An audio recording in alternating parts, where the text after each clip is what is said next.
All right, Sonny, this is our first ever D&D related video for YouTube. So I thought that, what better thing to do than to discuss Greg Gillespie's Kickstarter, which is live right now. And I'm just going to share the screen, okay? Um, Okay. can you see it? Yep. All right. So this is the live Kickstarter for Greg Gillespie's Dragonslayer role playing game. Who's Greg Gillespie? Well, Greg Gillespie is a famous Mega Dungeon creator. He's created some real classics in uh, old school gaming for Mega Dungeons, most notably Barrow Maze, which was um, his most his first one, right? And his most famous one, probably. It was really groundbreaking. And he followed it up with the Forbidden Caverns of Archaea, and then High Fell's the third one, and then Dwaro Deep about the dwarves is the fourth one.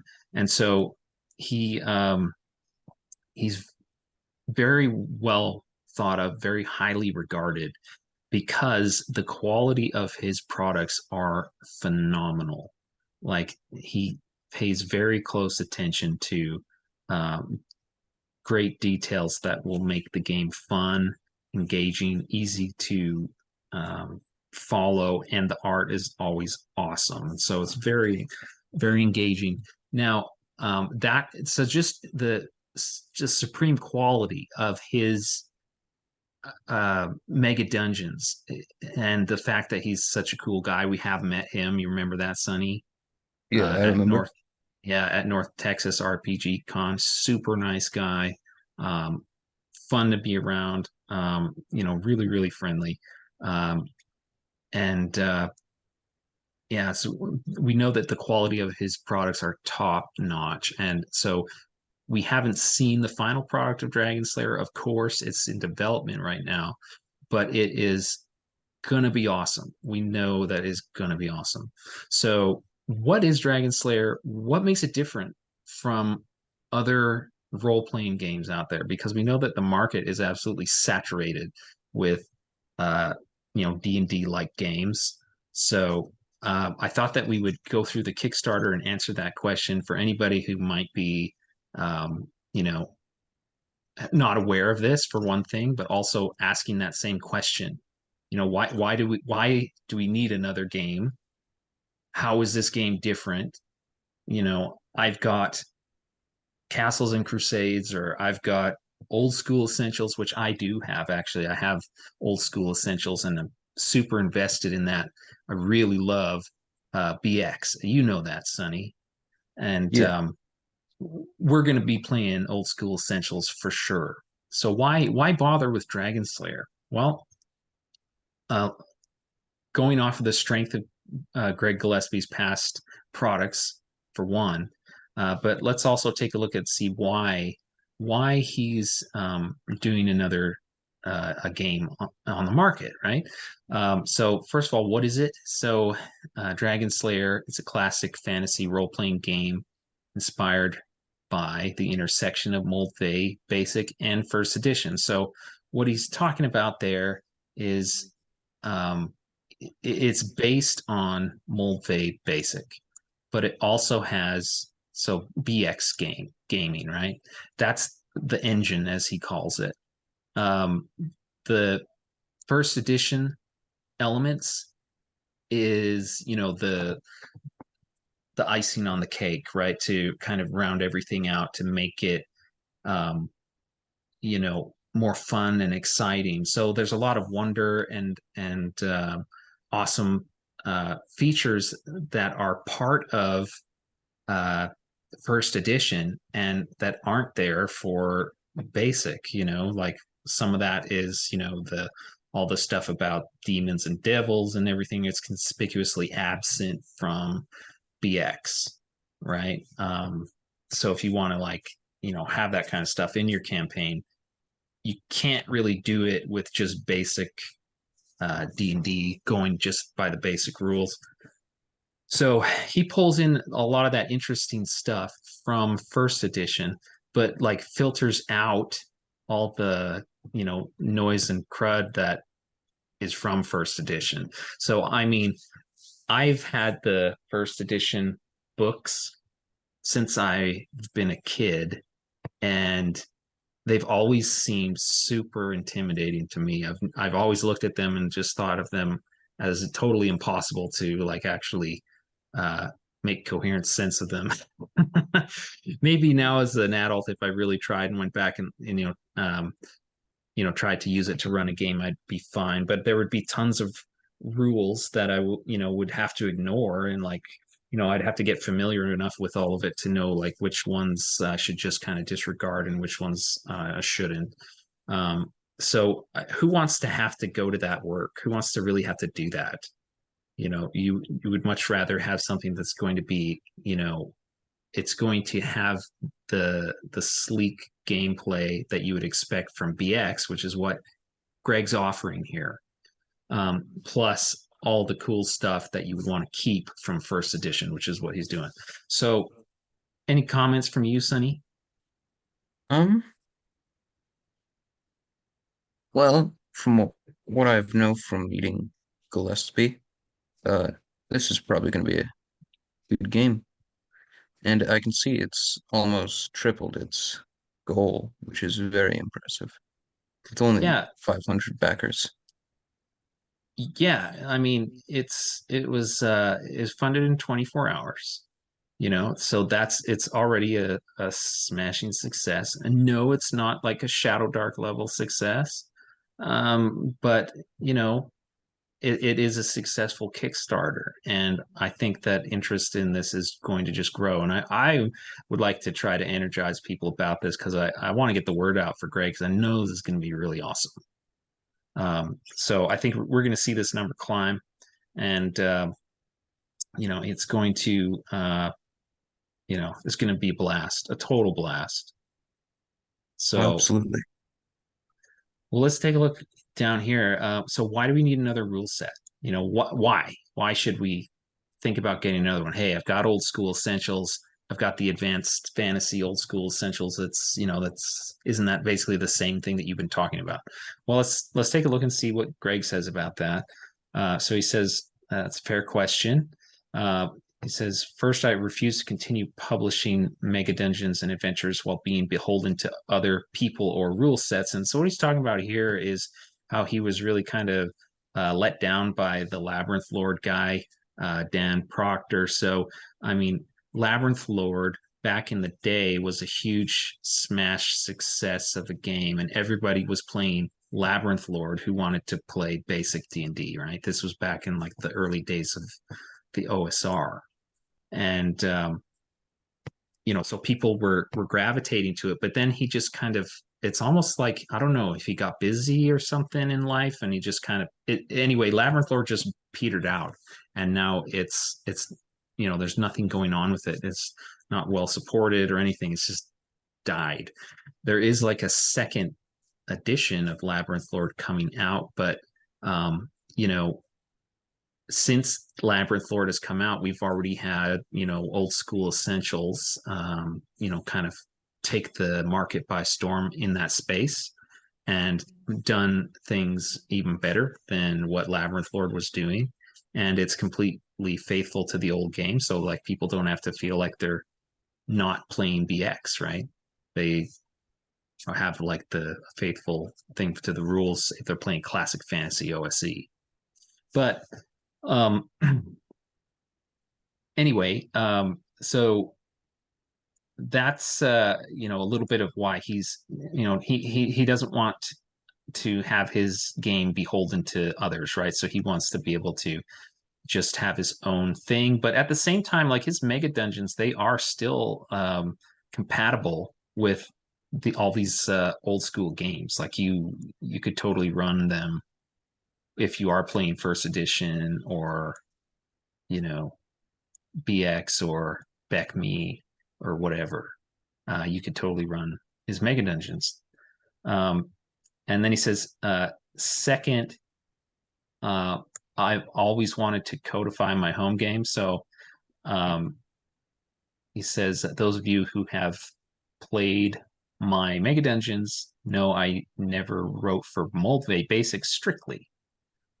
So he says it was just the closest rule set to my home game. So now we're kind of getting some insight into what he's been uh, doing for his games that have produced such fantastic and popular Mega Dungeons. Um, and then another thing he says here says, third, I'm easily annoyed at digest sized books, small print, unreasonable gaps in layout, and art that is internally inconsistent. So, I mean, the digest sized books, I actually like digest sized books. That's one of the appealing things that I find about old school essentials. I kind of don't like big, heavy books. But for Greg, for him, that is something that's important to him because he has an issue where he gets dry eyes. He said, and so he hates looking at squinting at like small print. And I think that there's a lot of people that enjoy old school gaming that are in that same boat where the small print is not great for them and they're not getting any younger.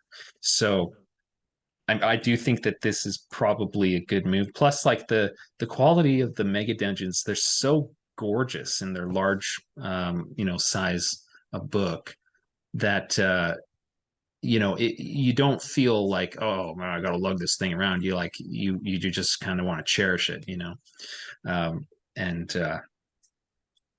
yeah, and it's the same size as the rules cyclopedia, you know, that size of book, all his mega dungeons, and so we can expect his um, Dragonslayer game to be the exact same size, I'm sure. Um, Now, so that explains the small print, the small books, right? Unreasonable gaps in layout. I think that that might have reference to stuff being all over the place. Old School Essentials has solved that problem a lot by organizing things very expertly. I think that Greg will be building on top of that, um, innovation and continuing that legacy. And then, but here's something that Old School Essentials does suffer from: the art is internally inconsistent. And let me just really quickly give you an idea of what I'm talking about there. I'm just going to pull up my PDF version of Old School Essentials. Give me a second, Sonny. Go ahead and give me some of your thoughts on things while I'm doing that. Well, from what I can remember about the old school Essentials book from the top of my head, uh, if you were to go to the half orc class, specifically, if you were to go to the artwork representing the half orc, they're uglier than the orcs, which is a little surprising. That's a good point. Um, Yeah, the half orc was kind of weird. Like okay, so this is Old School Essentials. I mean, I love this cover. This is the second printing of the classic fantasy. I got the second printing specifically because I just really love the Stefan Poeg Pogues Poag, however you say it. Um, his art on here is just fantastic. I just love the colors. But the he has a point about the inconsistency of the art. Let me see. Let me make this a little bit bigger for us. Um, you know, uh, that's really cool. And but then you see stuff like this, and it's like, oh, okay, what am I looking at? It just looks kind of messy. Like it it looks like there wasn't a lot of care taken before it was watercolored. I don't know. I don't really go for this too much. I think and plus it's like what the heck is happening is the room looks like it's melting like a candle. I just don't understand it. Anyway, so you get really evocative art. Like this is cool, but then you are kind of splattered with weird stuff as well. Like this is a little weird. I don't know. I mean, this is the alignment page, so it's kind of trying to evoke, them versus them kind of, you know, and so it's pretty successful in bringing that out. But this is weird, this kind of man woman thing. I don't know what that is. So, and then of course there's like this kind of art. This looks like this to me is not my type of art, right? Like A little too no, cartoonish. yeah, I don't go for this. I mean, do I hate it? No, it's fine, but I don't like it. Like, and so it's an odd choice, and it just looks, yeah, like see, it just looks not nearly serious enough for how I would like my gaming to be. And even though I play with my kids, but like I don't know, it's just it doesn't interest me. It doesn't excite me to play the game. It just looks like I'm in a freaking Japanese manga cartoon or something, and I don't. That doesn't excite me. So, uh, any thoughts on that, Josh? Um, well, personally, I find that art really should reflect what the book is about, and with BX and stuff, it's a lot more like you're grounded in reality. Think like you're just like if you're a fighter, you're just like a pretty strong guy. You're not really nothing special. Like, other other games where you basically say, "Hey, look, level 1, immortality." And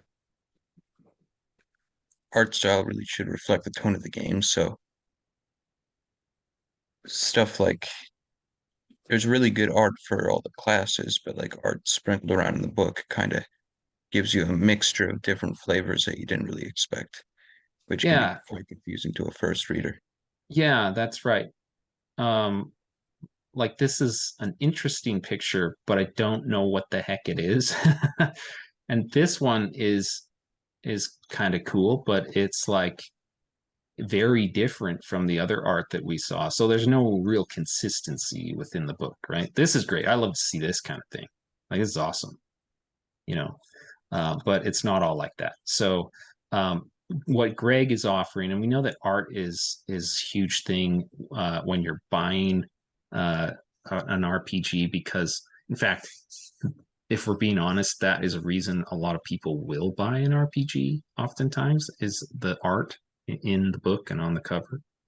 I know Um, you've done that. yeah, I know. I've been guilty of that, and you know, um, it just kind of gives you this sense of satisfaction. It also, it helps inspire you for future gaming. It makes you want to play the game and want to explore certain scenarios and things like that. Uh, you know, so and maybe your campaign isn't like Japanimation Town or something. Maybe it's an actual dungeon crawl. So Yeah. he says I want to be inspired by my game books. If I'm not inspired and my players aren't inspired, what's the point? Yeah, exactly. Um, and then he says people often tell me how the art in my adventures makes them want to run the games, and that's what you can expect in Dragonslayer, and that's what you get in his mega dungeons is great art that really brings that out. It really makes you want to play, and it's awesome. He's very particular about his art. In fact, upon meeting him, I did tell him that, hey, Greg, I do art, and I would, you know, donate art to you, but I can't get his interest because he's very particular, and he's kind of got a very specific thing of what he's looking for, and I don't fault him for that at all. Like this is his product, and he's been doing a great job with his stuff, in the past, and so he's just doing what's best for his stuff, and I really enjoy it. Okay, now how's it different from other rule sets? So he says it mimics BX in gameplay. Awesome.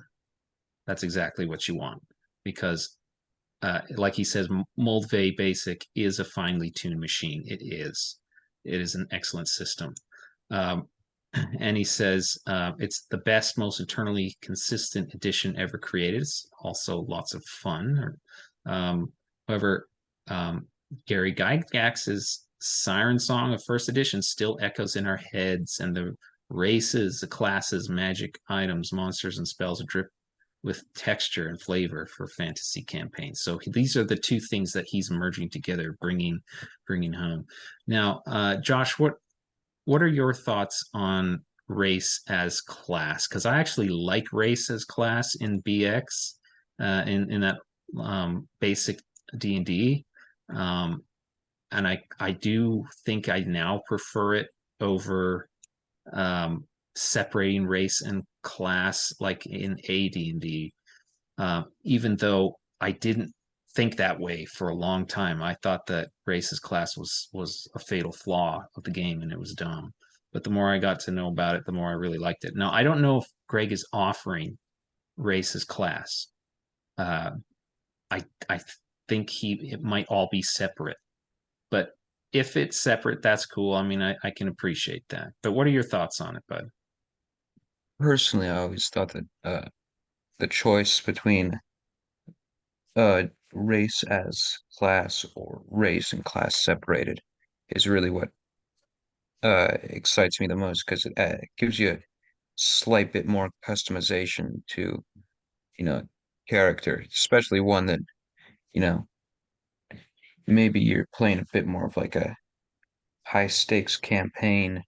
You probably would want the additional bonus of having a separate race to add onto your class, giving it extra bonuses and abilities.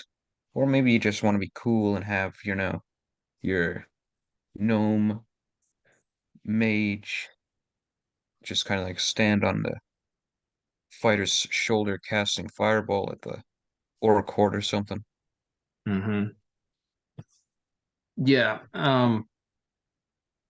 Yeah, as long as you're not going, whoa, cool. Like, wow, I want to be a dragonborn paladin, kind of like how the fifth edition guys do that. Kind of they really jump the shark where it gets ridiculous. So Fifth the thing, edition, fifth edition is all for the the people who just like crazy. yeah, the wow gee whiz, that's cool. Hey, let's all be trans crowd. Yeah, that's Yeah. blue hair. Um, but Yeah, one thing that I do like about race as class is that it preserves an archetype, kind of like a trope of, this is what an elf is, and this is what a wizard is. So it kind of keeps those things intact without like allowing for too much craziness. You know what I mean? So that's one thing that I do like about it. But I'm interested to see how Greg handles that. I know that he has changed or fixed the thief class a little bit. The thief is hit dice of 1d6 instead of 1d4, for instance. Hopefully their skills are at least slightly better. Maybe they Yeah, need yeah, yep. Good call. Um, yeah, so I've heard Greg say this quite a lot. He says, having said that, Dragonslayer uses the engine of BX with the Chrome of first edition. I think that really is kind of like a concise way of saying what he's offering, what we can expect, and what it's going to be. So it says, what does that mean? It means the combat engine, casting, initiative reflect the former, and the cool stuff reflects the latter. Right. Says there were also issues with 1E that needed to be addressed. For example, dragons were too weak, demon and devil types were internally inconsistent, druids were hosed, the monk was non-Western, uh, thrown weapon bonus damage was never really addressed to satisfaction. So issues, right? Things that he can fix. And this is a bit of a point of pride with me because I don't know if Greg remembers, but I do think that I actually personally had a hand in influencing him towards making the monk more like the Western Christian based, monk, kind of like what in the Western tradition, not the Shaolin style. And I'm not saying that I've got like an inside track to Greg Gillespie. I'm just saying that like I was part of his Barrel Maze Facebook group, and I said I made a comment about like, well, why? How about we, because he was considering taking the monk class out completely, And I thought, well, yeah, no, I see where you're coming from. It's the wrong genre. Um, you know, but at the same time, you're kind of pained by the incompleteness, right? Because then you're kind of losing that class and it's just not an option. And I said, well, what about having the monk as more, medieval style monk, and he liked my comment. And then after that, we met him at uh, North Texas RPG Con, and he confirmed that that's what he's doing, and he's been going in that direction. So I mean, anyway, that's the story. Like I do think that I did contribute to his decision on that. So that's kind of neat. Um, but yeah, no. So yeah, he says there are lots of lame rules that need to go, like weapon speed factors and counting segments. Yeah, like who wants to do that stuff? Like, holy crap. No thanks. I just don't want to be spending time doing there's already a lot of tracking stuff already with basic D&D, right, bud? Because you got to do all your resource management and you know uh, tracking your time in the dungeon, tracking how much rations you have and all that stuff. So who wants to be bothered with all this other extra stuff? It kind of sounds like a nightmare to me. Yeah. So anyway, that's cool.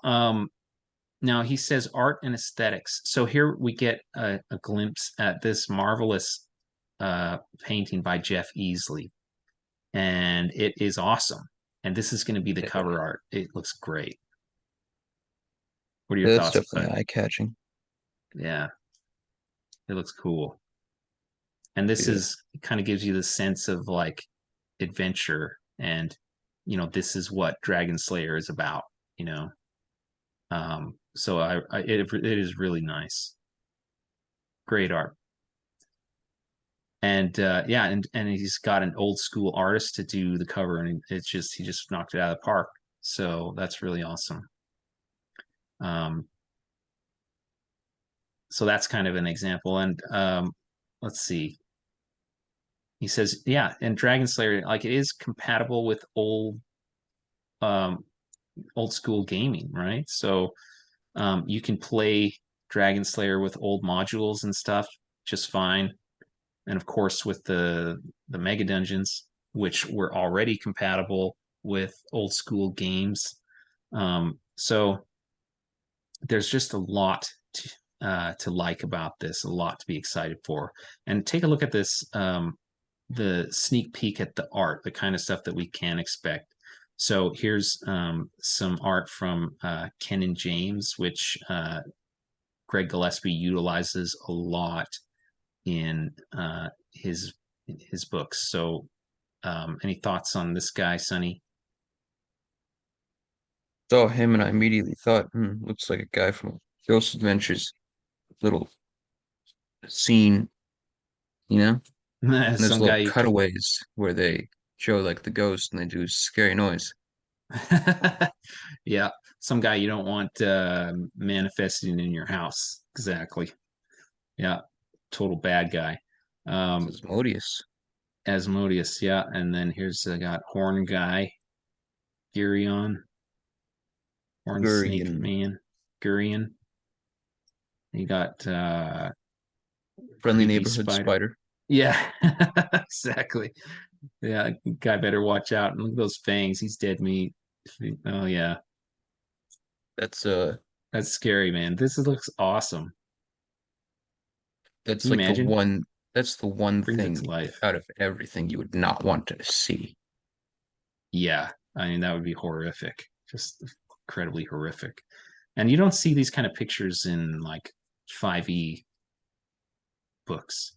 You know what I Yeah, they're mean? usually either you don't see like the The big creepy, horror factor. scary. Yeah, this creepy, They're toned scary down a lot. mystery. Yeah, your guy's in trouble. And it looks like he might die, that kind of thing. You don't see that in 5e. It's all about, you're a superhero. Whoa, gee whiz, I'm cool. I'm a Dragonborn paladin. And Yeah, it was just like, oh yeah, okay, whatever. yeah. And Yeah, it ain't no, like no problem if people like more high fantasy, power, frenzy games, but to be honest, you it lose gets a this little feel. boring if there's just no stakes in it, Yeah, you know? yeah, that's right. And that's what this is high stakes and danger. That's what this says, you know. Yeah. And that's what you get in this type of gaming, you know. So that's yeah, exactly. Lots of fun. So you can, if you pledge, you can get some cool patches. I know that Greg's, um, likes the Patch guy. patches. He actually gave us some Barrel Maze patches. He's a patch guy. He's got a cool vest with all kinds of, you know, um, Patches. his patches on it from themes from his games, and he wears it when he does gaming at the conventions. So it's cool. So you can kind of get in on the club and grab a patch. Yeah. Um, So let's see what else we have here.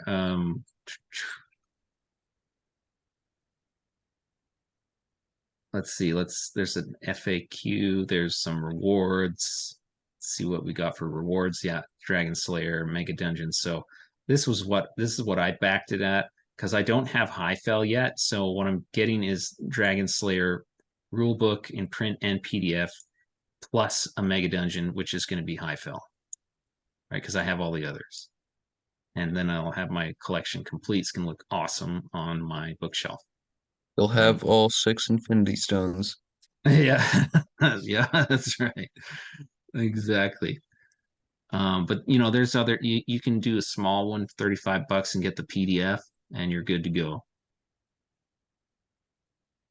Or Yeah. you get the print book. I mean, this is Canadian dollars, right? So it's 26 American. Greg's a Canadian, like we are, but we're in the US right now. And yeah, so um, this might seem kind of expensive for a book, and it is, but the quality of it is excellent. So, like Greg's Mega Dungeons, one thing about them, they are not cheap, right? They're not inexpensive. They're Yeah. pricey, But but they're also time consuming for Greg to make because they're like over 300 pages at least on they a are lot of them. they are big books, yes, and they have awesome art in them, and they're expensive to make, yeah, but And they're also high he pays quality, all the artists. Yeah, well, yeah, but they're high quality, so he can demand that price on the market because they are that good. You know, people will pay it. Giga Um, Dungeon for a Giga Chad. yeah, where's cue the Giga Chad music? Do do do do do. Awesome. All right, so yeah, so this I don't know. Select any two of the following five hardcover Mega Dungeon books. Yeah, so there's been a lot of interest about getting his Mega Dungeon books with the game. And MMM, that's Mega Dungeon Monster Manual. It is the coolest monster manual you will ever see. We should do a video Quickest way on to kill your players. that. Yeah.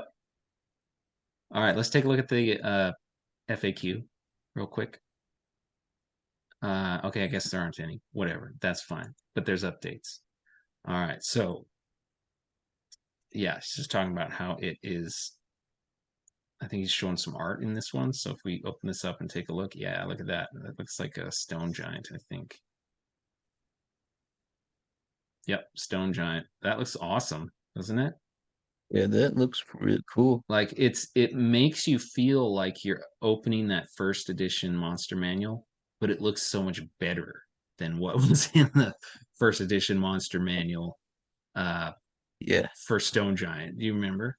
He's kind of like the guy with the big nose. This looks so good. It looks so good, but yeah. with all the way the cross hatching is done on the bricks and stuff, it just feels like it came out of the pages of like first edition monster manual.